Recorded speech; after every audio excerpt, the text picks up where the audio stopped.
Hello, sound check. Okay, tala lang isa. Okay, yan. Salamat po sa ating natatanging bilang. No, it's an old song. Alam na alam mong matanda na yung, hindi yung mga awit yung awit. Kasi meron siyang style na kundiman. So, yun yung ano niyan. Hindi ko ganong na ano yung lyrics kasi iniisip ko yung mic. But then anyhow, I hope na bless po kayo sa lyrics po ng song and how it is delivered. Yan, bagaman hindi po talaga actual na singer po si Ate Rosel, ay naglaan po siya ng oras para umawit sa ating Panginoon. Actually, the true, the genuine worship in doing a special number, hindi yung actual lang but how you prepare and how you somehow understand the lyrics. Kasi kapag naintindihan mo yan, kumbaga even the delivery ay magiging maayos po yan kasi naintindihan mo nga naman siya. Okay? So hindi na tayo magpapakatagal. Let's open our Bible in Philippians chapter 3, verse 7 to 11. Philippians chapter 3, verse 7 to 11. Babasahin ko na lamang po at pakisundan nyo na lang ng inyong paningin. At ganito po ang ating matutunghayan.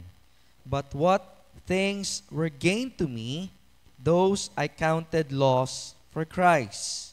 Yea, doubtless, and I count all things but loss for the excellency of the knowledge of Christ, Jesus my Lord, for whom I have suffered the loss of all things, and do count them but dung, that I may win Christ, and be found in Him, not having mine own righteousness, which is only of the law, but that which is through the faith of Christ, the righteousness which is of God by faith, that I may know Him and the power of His resurrection, and the fellowship of His suffering, being made conformable unto death, if by any means I might attain to the resurrection of the dead. Ay po'y manalangin. Panginoon, salamat po Ama sa pagkabasa ng iyong banal na salita. Patawad Panginoon sa amin pong mga nagawang kasalanan. Kayo po Panginoon Diyos ang patuloy na mapapurihan ngayong oras na ito sa pakikinig, pag-aaral ng iyong banal na salita. Samahan niyo po kaming lagi. Salamat po. Ito po ang aming dalangin sa pangalan ni Jesus. Amen at amen. Maaari na po tayong maupo. What do we have in serving with a joyful heart? What do we have in serving with a joyful heart? Anong meron tayo kapag tayo po ay naglilingkod ng may kagalakan? What do we have in serving with a joyful heart? Now, you must understand, believers, that when we talk about Philippians, sulat po ito ni Apostle Paul sa mga mananampalataya to give encouragement to that church. But if you think na para bang kaya siya sumulat para bigyan ng encouragement dahil nasa maayos po siyang kalalagayan, nagkakamali ho kayo.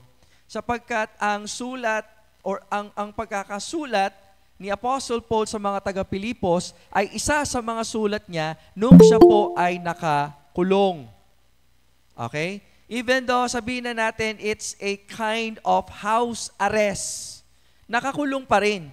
So meaning, limitado ang iyong galaw, hindi ka makapunta kahit saan sapagkat ikaw ay nakakulong. Tama? So, anumang kalalagayan yan, isa lang isabihin nun, hindi maayos ang kanyang, sabihin natin, physical na kalalagayan because of that limitation. And yet, hindi yun napigilan para po siya ay sumulat ng sulat ng encouragement.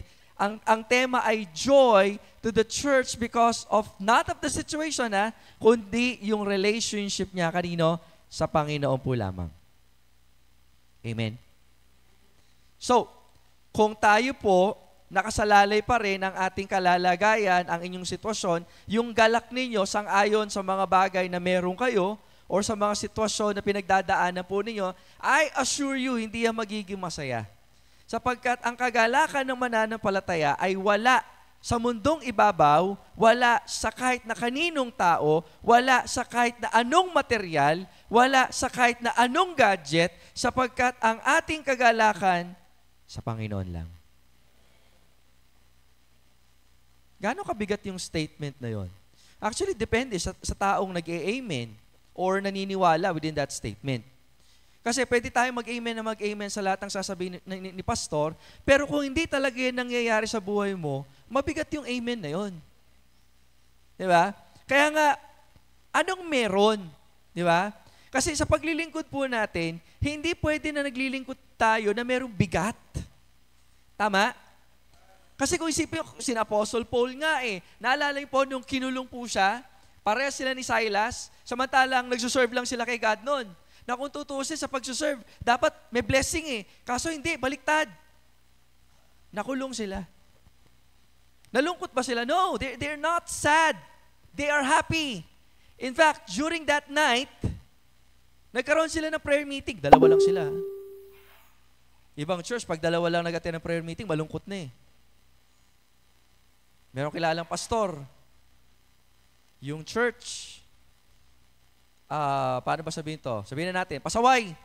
Imbis na mag-attend ng prayer meeting, pumunta ng barangay hall, nag-volleyball. Okay? So, actual na nangyari to. Kilala niyo yung pastor. So, ngayon, wala nag-attend ng prayer meeting. Dalawa lang kami. Okay? Siyempre, bisita lang ako pastor din ako. Ginawa niya, lapit siya sa pinto, sinuntok niya. Pag ganito ng miyembro mo, mamamatay kang dilat ang mata, sabi niya ganun. Well, there's a lot of things. Billions, sabihin na natin, kung ayaw ng hundreds, thousands, millions, billions of things, na although it's an exaggerated statement, maraming bagay ang pwedeng magpalungkot sa inyo. Ngayon, kung meron mang isang dahilan para maging masaya kayo, ano yun? Sa Panginoon lamang. Because God is sovereign. Siya yung may hawak ng lahat ng bagay. Tama? Kaya nga, kapag naglilingkod tayo sa Diyos, hindi tayo tumitingin sa tao. Tama?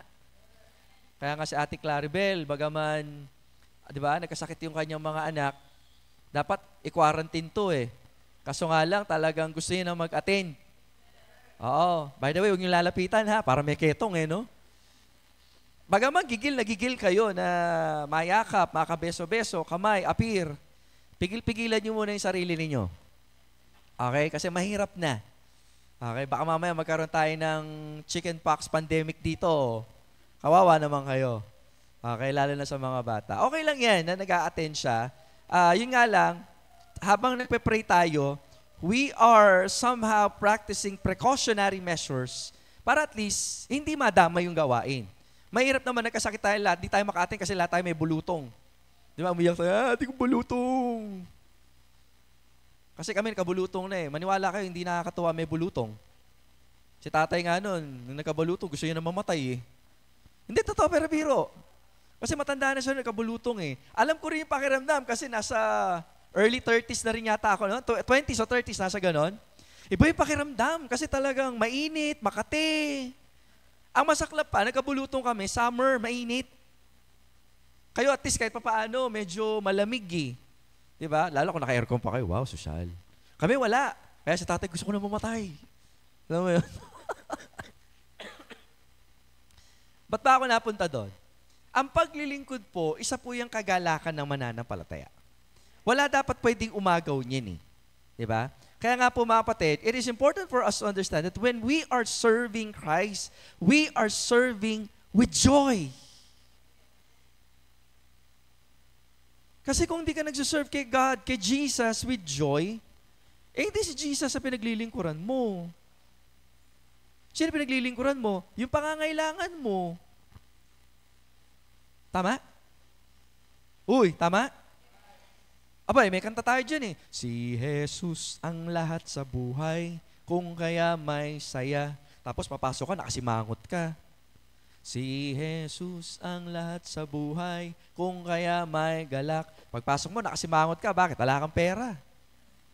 Di ba? Pastor, may sakit ako. Ano sakit mo? Bursitis po. Ano kailangan mo? Therapy. Therapy. Hindi mo kailangan ng therapy para sumaya. Kailangan mo si Kristo. Kasi kahit na anong dami ng pera mo, marami ng mayaman na nagpatunay niyan. Hindi pera ang kasagutan. Kasi may maririnig kayo, alam mo, kinontra yan eh. Okay, wala kang pera, pero iba pa rin yung umiiyak ka na nakabike kaysa umiiyak ka na nasa Mercedes. Pero pares lang kayo umiiyak. Nagigets nyo? Nagigets nyo? Pinaganda nyo lang, pero malungkot ka pa rin. Pero iba, na kahit na wala kang kahit na bike, masaya ka pa rin. Bakit? Nakikristo ka. Diba? So dito, sa pagkakataong ito, what do we have? Ano bang meron tayo? Kasi when we talk about joy, joy has a feature kasi. Pag ang tao merong galak, ibig sabihin, may focus yan. Diba? Ang focus niya, nakikristo. And everything that pertains to Christ gives you the reason to have joy. Paglilingkod, tama? Kasi hindi naman talaga lahat na naglilingkod, nakafocus kay Jesus. Kaya naglilingkod ka nga, nakasimangot ka naman. Huwag na tayo magpaka-plastic, may mga ganong Kristiyano talaga. Ano sabihin na, pastor kasi, nabalo eh. Sinisi niyo pa yung pastor. Diba? Because if we are focused to Christ, yun yung isa sa feature ng taong totoong may galak. Huwag kayong magagalit kapag dumaraan tayo ng pagsubok. In fact, ano sabi ni James? Count it all joy. Ituring yung may kagalakan. Ibig sabihin, expect nyo na. Kumbaga, kung tumatanggap kayo ng regalo, nagiging masaya kayo, dapat ganun din sa pagsubok. Aba, mahirap yun. Pero kung bakit siya nagiging madali, kasi Kristiyano lang ang pwedeng makagawa nun.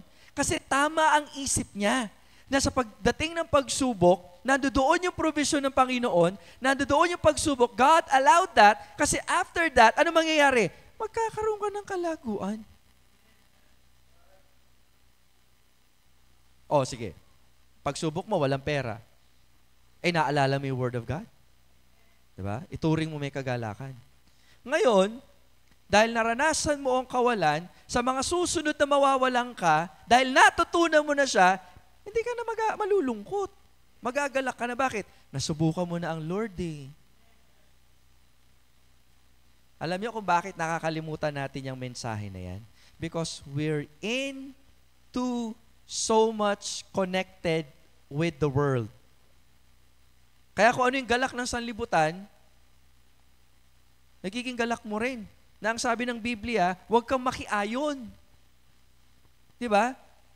Huwag kang makiayon sa galaw ng sanlibutang ito. And be not conformed to this world, but be transformed by the renewing of your mind. So, joy has a focus. Ano pa? Joy, ang isa sa feature ng joy, meron siyang faith, pananampalataya. Kasi focus kay Jesus. So, yung joy ngayon, may paglakad, may paggalaw. Anong galaw natin? Pananampalataya. Ang galaw ng isang taong may pananampalataya, may contentment. That's the primary reason kung bakit ang isang tao hindi siya natutuwa, wala siyang contentment. Ang tao may contentment kasi, fulfilled na eh. Diba? Yung taong, yung taong lacking o maraming kawalan sa buhay, hindi yung nagiging masaya. Kasi iniisip niya, nakita niya yung wala eh. Lacking nga eh. Unlike yung fulfilled, meron ka na eh. Diba? Alala ko tuloy isang kwento. Merong isang mangingisda. Ano ginagawa ng mangingisda? Siyempre, nangingisda. Alangan naman pumupukpok yan ng martilyo at kahoy, nangingisda. Tapos merong isang negosyante, businessman, pinagsabihan niya yung mangingisda. Sabi niya, anong ginagawa mo? Nangingisda, di ba nakita? Hindi, ang ibig sabihin, bakit hindi ka maglagay ng maraming, ang tawag doon, pamingwit, sa ganon, makakuha ka ng marami. Tapos, sabi nung mangingisda, tapos nakakuha ka na ng maraming isda, maibibenta mo, makakabili ka ngayon ng bangka para mas marami kang mahuli. Tapos, pag may bangka ka na, at marami ka nang nahuhuli, pwede kang mag-hire ng maraming tao at bumili ng maraming bangka, sa ganun mas malaki ang, alam mo yun, kitain mo. Tapos, sabi nung mangingisda, sabi nung businessman, di pagkatapos, pwede ka magpatayo ng factory, di ba? Magkaroon ka ng pagawaan ng delata, ng sardinas. Tapos, sabi nung mangingisda, tapos pwede ka nang maupo at i-enjoy ang buhay. Sumagot yung mangingisda, ano ba yung ginagawa ko ngayon? Kasi yung mangingisda, nakaupo lang, naghihintay lang Sabi nung mangingisda, ano ba ginagawa ko ngayon? You see, when we talk about contentment, we are not talking about being productive. Magkaiba ho yun, ha? Magkaiba ho yun.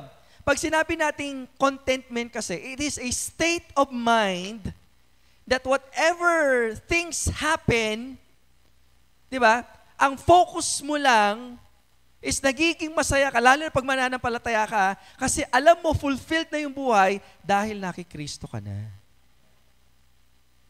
Minsan ang hirap ng ganun eh. Alam niyo, bakit tayo nagkakaroon ng, ang tawag dito, unfulfillment sa ating buhay? Sabi ko nga kanina, kasi nga, yun yung standard ng sanlibutan. Pinapakita sa'yo ng sanlibutan. Ang totoong masaya, may ganitong kalaking bahay. Tingnan mo yung bahay mo. Tapos ikaw mag-iisip, kawawa naman kami. Anong standard ng sanlibutan? Dapat may natapos ka. Di ba? Tapos papakita sa'yo, kita mo mga pulubi, hindi natapos yan. So dapat ikaw matapos din. So bilang mananampalatayang kabataan ngayon, you will work your way, okay? Kasi bibigay mo ng buong todo yung pag-aaral mo eh. Kasi hindi ka makakatapos, you cannot achieve anything kung hindi ka magpo-focus doon. Ngayon, mapapabayaan mo yung gawain ng Panginoon. Bakit? Yun yung standard ng sanlibutan. Ang sabi ng sanlibutan, dapat pogi ang boyfriend mo. So ikaw ngayon, it doesn't matter kung Kristiyano o hindi, kung may moral o wala, kung matured man o hindi. Kasi dahil nahawakan ng sanlibutan, dapat pogi. Dapat tumilevel sa SB19. Kung babae ka naman, dapat bini. Sabi ng matatanda, ano yun? Kwento nyo sa kanila mamaya, para pag natutunog na sila, para pag patulog na sila, nasabi, nakakatawa si pastor. Huli ka na, di ba? Kwento niya mamaya, ha? So, faith is important for us to build our walk. Kasi nga, kung wala tayong pananampalataya, there's no contentment at all. Kasi nga, ang pananampalataya, yan ang pamumuhay ng Kristiyano. Hindi ka kontento kay Kristo. Gusto mo agaya ng sanlibutan. Bakit? Kasi maraming kulang sa iyo eh. Kasi iniisip po, mapapansin lang ako ng ibang tao pag mayaman ka. Mga kapatid, sa mundo yun eh. Pastor, wala ba sa church? Meron din. Pero huwag yung titignan nyo kasi hindi kay Kristo yung mga yon. Kung Kristiyano ka at nagtatangi ka ng tao, kasalanan po yan. Nakikinig ba kayo? Sinabi rin yun sa James eh. Tama? Kaya tuloy maraming mananampalataya, distorted yung utak. Ang gusto, kagaya ng standard ng sanlibutan. Ang tawag doon, mayabang. Kasi lalo na kapag, yung mga anak ko, tapos lahat yan. Yung isa, valedictorian. Summa cum laude. Summa kabilang bahay. Hindi, iba yun. Iba yun, ha? Huwag ganon. Masama yun. Standard ng sanlibutan eh. Kaya anong nangyayari tuloy? Walang contentment. Sinasabi mo lang, nag-a-attend ka, ginagawa mong anting-anting ang Diyos. Ginagawa mo siyang anting-anting. Pag nag-attend ka ng prayer meeting, mapopromote ka. Bakit gusto mo ma-promote? Kasi gusto mo maraming pera. Pag maraming pera, ikaw pera, marami. Ikaw bili sasakyan. Pag ikaw rami pera, ba't ako naging Chinese? Ikaw bili bahay. Ikaw saya-saya. Happy-happy. Hindi ganun eh. The features of joy is when you are focusing to God and you have faith in Christ. Kaya nga, pag ganun ang focus mo, pag ganun ang pananampalataya mo, wala kang gagawin, wala kang ibang gugugulin, kundi bigyan ng kasiyahan ng Diyos. Bakit? Fulfilled ka na eh. Pero pag hindi ka pa fulfilled, wala. Itong mensaheng ito, wala, di papansinin yan. Pasok dito, labas dito. Diba? And you will work your way. Papagurin mo yung sarili mo. Ipupush mo yung mga anak mo. Mag-aral kayo. Hindi para kay Kristo eh. Minsan ginagamit na tayo, pero in reality, para at least magkaroon ng alam mo yan, leverage, ika nga. Kapatid, hindi ko ganun ang buhay. Pag-aaral, trabaho. I'm not saying na hindi mahalaga. Kaya nga salamat sa Panginoon, at least somehow napatunayan ko na sa pag-aaral, pwede kong masabi, tapos ako, Pag wala si Kristo, wala.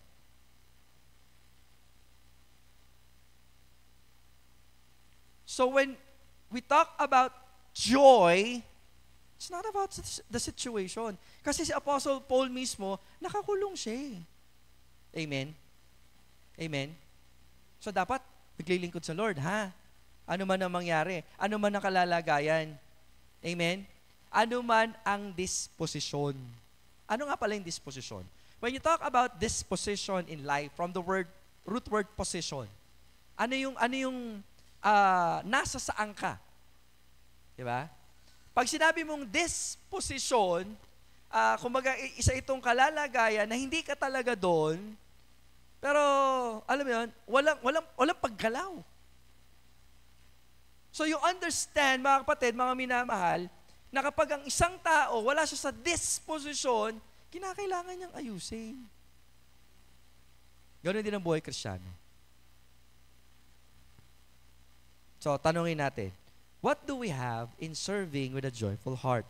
Number 1, kapag tayo po ay merong kagalakan sa ating puso, nagkakaroon tayo ng confidence in Christ. Okay? Confidence we obtain in Christ. Meron po tayong lakas ng loob. Amen?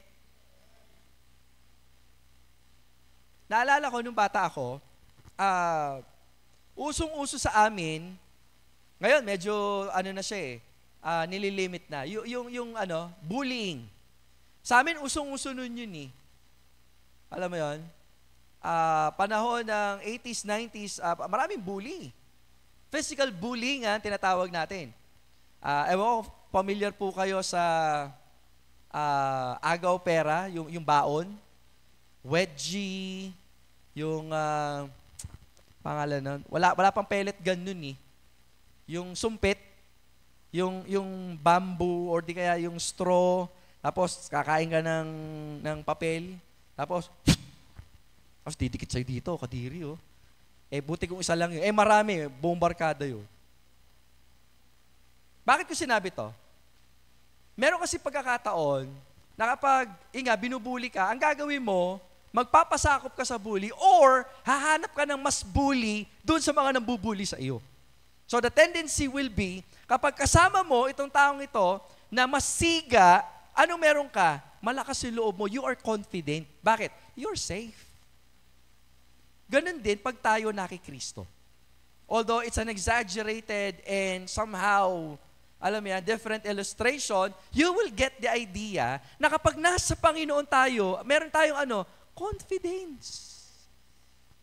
Mahalaga yun kasi ang isang mananampalatayang walang confidence, ano pong nangyayari? Lagi siyang balisa. Punong-puno ng alalahanin. Sana mangyari sa mananampalataya na kahit na nasa gitna na siya ng kawalan, may confidence pa rin. Iba yung yabang sa confidence, ha? Pag sinabi mo kasing confident, it is a state of mind na kahit na pwede mong problemahin yung isang bagay, pero ikaw chill pa rin. Wala ka ng bigas, pero chill pa rin. Sabi mo, God will provide. Wala ka ng pera, God will provide. Hindi ibig sabihin na hindi ka nagtatrabaho, Pero ibig sabihin, sa kabila ng kawalan, in spite of, nagtatrabaho ka naman, di ba? Alam mo kasi yung sitwasyon mo sa Panginoon. Alam mo kung sino yung kasama mo. And if we are serving Christ with joy, anong meron? Confidence. Yung tipong inuuna mo yung Panginoon, hindi ka matatakot sa anumang bagay. Meron kayo exam, pero mas inuna mo yung prayer meeting, hindi ka matatakot. Kahit na ibagsak niyo ako. Bakit? Ang Diyos ang may hawak ng buhay. Hindi yung tipong magyayabang ka pa sa Hindi ganun, kundi confidence. Kasi nga, alam mo, Lord, alam mo yun, alam ko ikaw may hawak ng lahat ng bagay, kaya uunahin kita. Confidence in Christ. Pangalawa, what do we have in serving with a joyful heart? Completeness. Okay? Completeness we attain if we continue in Him. Completeness we attain if we continue in Him. Para din siyang contentment. Pero pag sinabi natin being complete in Christ, panatag ka na. Hindi ka papansin. Hindi ka pabibo. Hindi ka maramdamin. Bakit? Kumpleto ka na Wala nang hahanapin pa pag naglilingkod ka sa Panginoon. Marami na akong nakitang Kristiyano, even in this church. People with attitude problem, instead of seeking favor with God, they are seeking companionship with other believers. Okay lang sana kung halimbawa, nagkikita-kita kayo para palakasan Diba? Pero pag nagkikita-kita kayo, para lamang, alam mo yun, gusto mo lang maging masaya, and you are not talking about anything about Christian stuff, pero wala lang, para at least alam mo, may kasama ka, hindi maganda yun. Di mo naman kailangan ng ibang tao, ang kailangan mo ang Diyos. And then, ang Diyos na maglalagay ng tao. Kasi alam mo, pag umasa kayo sa tao, mabibigo kayo Sa totoo lang. Halimbawa, sa mga young people, kung ang kagalakan ng paglilingkod mo, dahil marami kayo, babagsak kayo dyan. Dapat, ang kagalakan ng paglilingkod, si Kristo lang. Kaya kahit mabawasan yung young people, magpapatuloy ka pa rin sa paglilingkod. Maybe I am saying this kasi nandiyan pa kayo But what if one time, kayo na lang naglilingkod? Magpapatuloy pa ba kayo? Tanungin nyo nga yung sarili nyo, kung wala na yung kapatid mo, wala na yung kaibigan mo, wala na yung kabarkada mo, magpapatuloy pa ba kayo? Sige, tanungin yung sarili ninyo. If all the benefits are gone, will you continue? Parang yung sinabi ni Satanas kay God. Anong sabi ni Satanas kay God? Kaya lang naman naglilingkod si Job sa'yo. Kasi may benefit. Tanggalin mo yung benefit. Tignan natin kung sasambahin ka niyan. Anong nangyari? Nawala lahat? Nawala lahat? Tama? Anong sabi ni Job? Ano sabi niya? That is a bold statement. That is a wise statement. Bakit siya naging matalino? Dahil talaga matalino? Hindi. Kasi tama yung relasyon niya sa Diyos. Kaya sabi niya, hubad akong lumabas, hubad din akong babalik. Imaginin mo yun. Kaya itong taong ito, masasabi natin walang kalungkutan kasi alam niya kung kanino ang kanyang pananampalataya. Nasabi niya yun. Bakit? Kumpleto siya Si Job, si Joseph. Mag-isa lang siya di ba? Binenta, mag-isa lang siya Naging ano ba siya? Naging maramdamin ba siya? Hindi. Anong ginawa niya? Pinagbuti niya yung trabaho niya. Ba't ko nasabi pinagbuti? Kasi na-promote eh. Tama? Uy! Kapag maganda ang ginagawa mo, promotion is inevitable. Kapag tama ang karakter mo, ang Diyos na magtataas sa iyo eh. Hindi mo kailangan magsipsip. Hindi mo kailangan magsipsip kasi tama yung relasyon mo sa Diyos. Anong sabi ng Bible? And Joseph is a prosperous man. Tama? Why? Because the Lord was with him. Hindi siya nagsettle dun sa damdamin niya na, binenta ako ng mga kapatid ko. Tanong, totoo bang binenta siya? Naranasan niya talaga? Naranasan niya, no? Naranasan niya. Tanong, pwede ba siya magtampo? Pwede. Pwede, tama? Naranasan niya at pwede siya magtampo. Kaso hindi siya nag-dwell doon. Kasi kilala niya kung kanino dapat yung focus niya. Alam niya na wala na siyang kakailanganin pang iba. Matanggal man ang lahat, kasama niya ang Diyos. And it is the same thing with all believers na merong masayang puso na naglilingkod. Anong meron sila? Completeness in continuing in God or in Christ. Yung pagiging kompleto sa pagpapatuloy sa paglilingkod, kanino? Kay Kristo. The completeness we attain if we continue in Him. Ang ganda nito mga kapatid, ano? Kaya nga, Apostle Paul is inspiring the Philippi church na ano sabi niya dyan? Magpatuloy. Na kahit anong kalalagayan sa buhay, ano man ang narating mo, magpatuloy. Tama? Ano sabi dyan? Tingnan natin sa verse 7. But what things are gained to me, okay, sa Tagalog, pakitingnan nga natin. Philippians chapter 3, verse 7.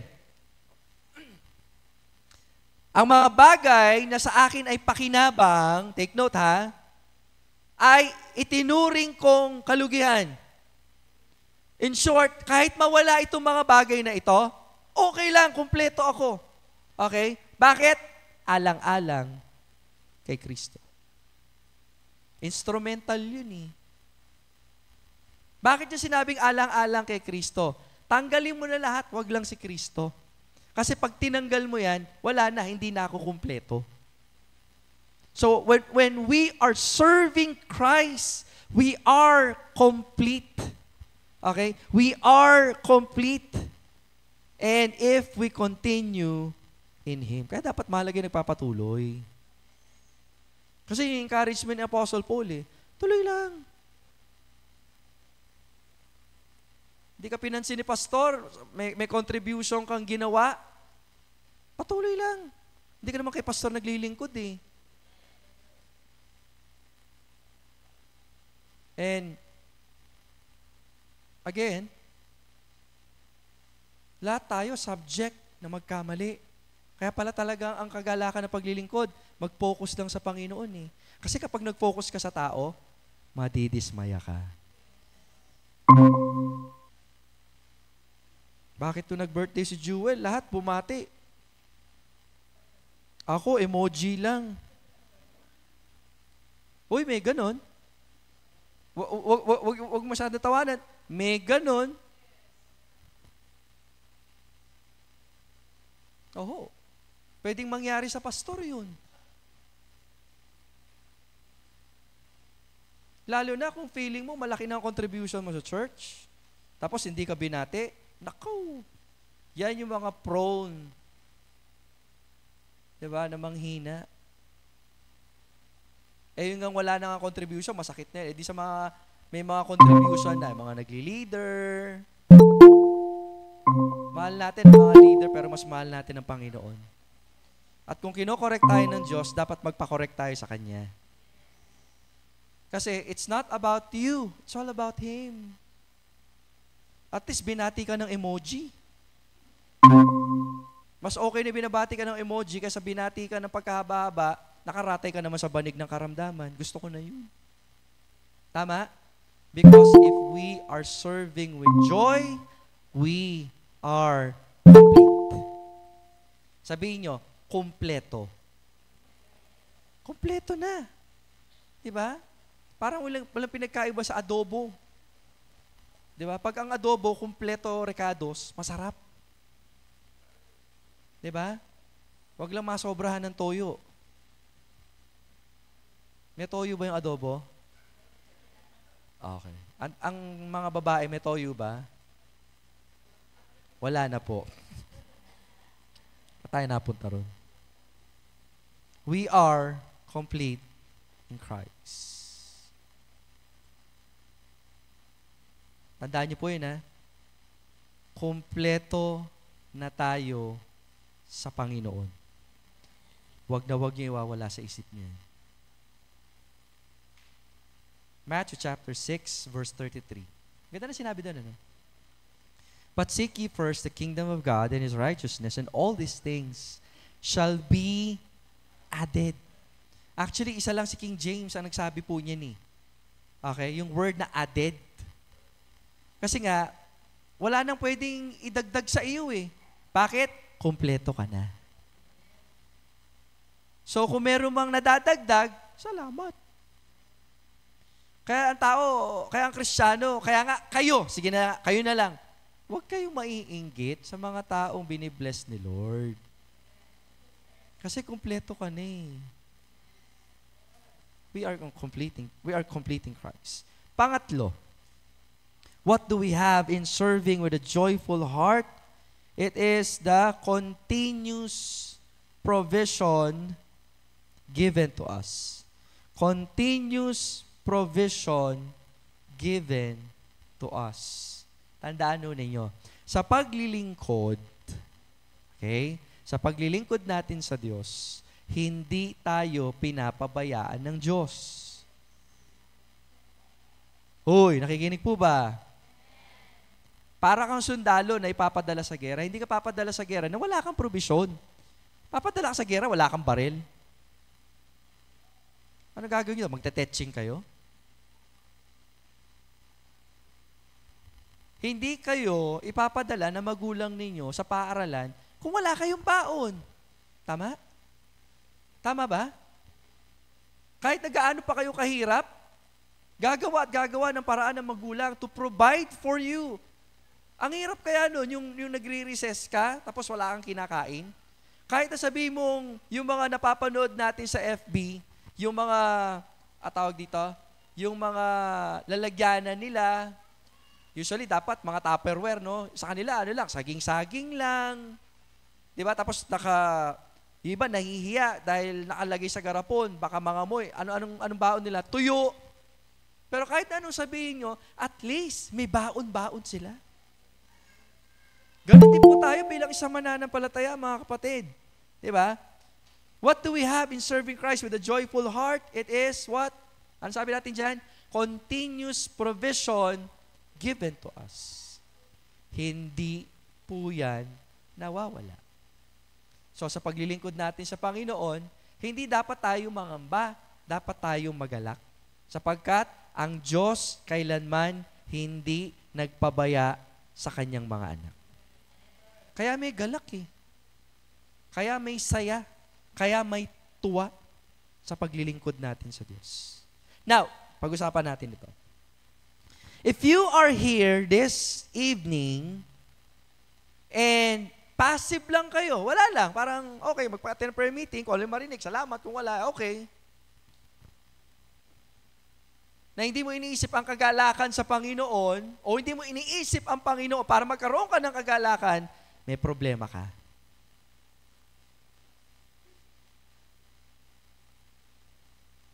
Kasi dapat sa paglilingkod, may tunay na kagalakan kay Kristo.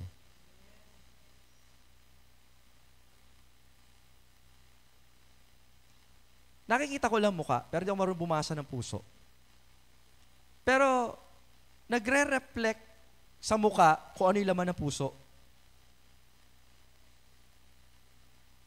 Ngayon, kung sakaling mali man ako, na pagpasok mo dito may lungkot sa iyong muka. Sapagkat, again, hindi ako bumabasa ng puso. Pero naniniwala ako na nilalabas ng muka kung ano yung nasa puso. So, anong gagawin po natin ngayon? Ihingi natin ng tawad sa Diyos. Kasi baka mamaya, kung bakit wala kang galak, kasi hindi ka naglilingkod. Ang totoong paglilingkod, nagbubunga ng kagalakan, pag-asa, kapayapaan, contentment sa Panginoon.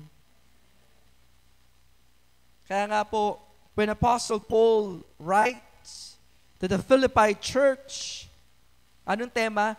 Kagalakan. Amen? Nawa, magpatuloy po tayo na naglilingkod sa Panginoon sapagkat isang malaking pribilehyo, isang katalinuhan, matalino ang tao naglilingkod sa Lord eh. Hindi naman kasi lahat ng tao totoong naglilingkod. Oo, nagli-leader ka, pero hindi yung paglilingkod. Dapat kasi focus mo sa Panginoon, pananampalataya mo sa Panginoon. Mari nagbibigay ka, pero hindi yung paglilingkod. Ang paglilingkod, ano? Dapat, alam mo yun? Focus. Focus yung damdamin, lahat sa Panginoon. Anyone can give. But the question is, napapasaya ba natin ang Panginoon sa paraan ng ating paglilingkod sa pamibigay, ng salapi, ng oras, lakas, talino, everything? Again, what do we have in serving with a joyful heart? Confidence, completeness, and continuous provision given to us. Nawa, pagpatuloy tayo sa paglilingkod po natin sa Diyos. Tayo po lahat ay tumayo, tayo po ay manalangin. Panginoon Diyos, salamat po Ama sa oras na ito.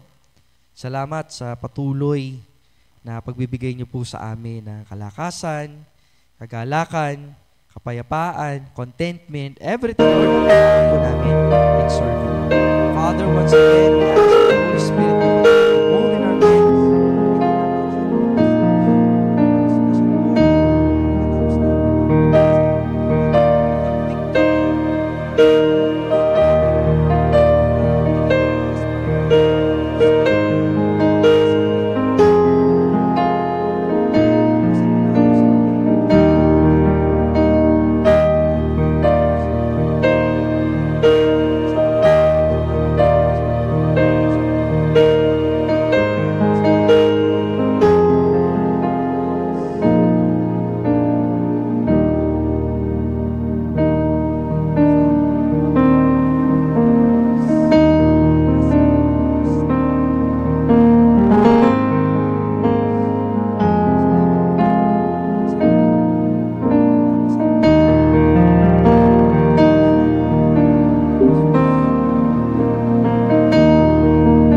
Believe